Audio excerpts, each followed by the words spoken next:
আসসালামু আলাইকুম। মসজিদে টাকা দিয়ে ইফতারের আয়োজন করা যাবে কি? আজকে তারই ব্যাপারে আমরা জানব। শরীয়তের নির্দেশনা হলো যে কোনো দানদাতার ইচ্ছা অনুযায়ী ব্যয় করতে হয়। তাই যে টাকা মানুষ মসজিদের জন্য দিয়েছে তা মসজিদের কাজেই খরচ করতে হবে। মসজিদের জন্য দান করা অর্থ মসজিদের ছাড়া দারিদ্র ও অসহায় মানুষের দান করা সহ অন্যান্য জনকল্যাণমূলক কাজে ব্যয় করা যায় না।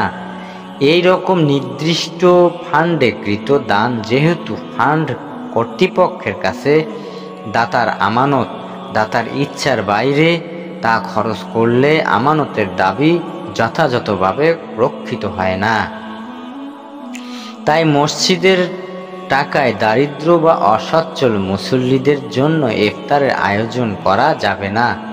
ইফতার আয়োজনের জন্য পৃথকভাবে ফান্ড গঠন করতে হবে। মসজিদের সাধারণত ফান্ডের টাকা মসজিদ নির্মাণ, সম্প্রসারণ ও উন্নয়নে, নামাজি ও ইফতারকারীদের সুযোগ সুবিধা, পর্যাপ্ত ব্যবস্থা, ইমাম মুয়াজ্জিনদের বেতন ভাতা ও আবাসনের ব্যবস্থা, মসজিদে মুসল্লিদের দ্বীন এলেম চর্চার জন্য পাঠাগার, দ্বীন শেখার ব্যবস্থাপনা, শিশুদের শিক্ষাদানের ব্যবস্থাপনা সহ মসজিদের সব কাজে ব্যয় করা যাবে। এসব কাজ করার পরও যদি কোনো মসজিদে অর্থ উদ্বৃত্ত থাকে তা ভবিষ্যতে মসজিদের সম্ভাব্য নির্মাণ, সম্প্রসারণ ও উন্নয়নমূলক কাজের জন্য সংস্করণ করে রাখতে হবে। মুসলমানদের সমাজে একটি অপরিহার্য ইমারত এবং প্রতিষ্ঠান হলো মসজিদ। এটি মুসলমানদের সম্মিলিতভাবে নামাজ আদায়ের স্থান, দ্বীন শেখার স্থান এবং মুসলমানদের সব ধরনের সামাজিক কার্যক্রমের কেন্দ্র। মসজিদের রক্ষণাবেক্ষণের প্রয়োজনীয় উন্নয়ন ও ব্যবস্থাপনার যাবতীয় খরচের ব্যবস্থা করা মুসলমানদের দায়িত্ব ও কর্তব্য।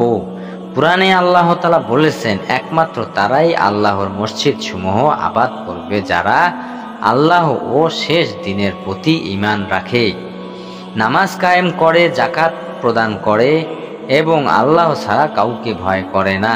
আশা করা যায় তারা হিদায়েত প্রাপ্তদের অন্তর্ভুক্ত হবে। সূরা বাকারা আয়াত 18।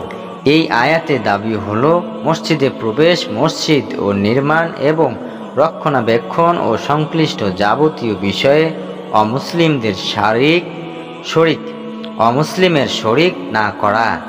তাই মসজিদের ব্যয় মুসলমানদের স্বতঃস্ফূর্ত অনুদানের মাধ্যমেই হতে হবে। মসজিদের কোনো কাজে অমুসলিম কোনো ব্যক্তি বা অমুসলিমদের কোনো সংগঠনের অনুদান গ্রহণ করা যাবে না। জাযাকাল্লাহু খায়র।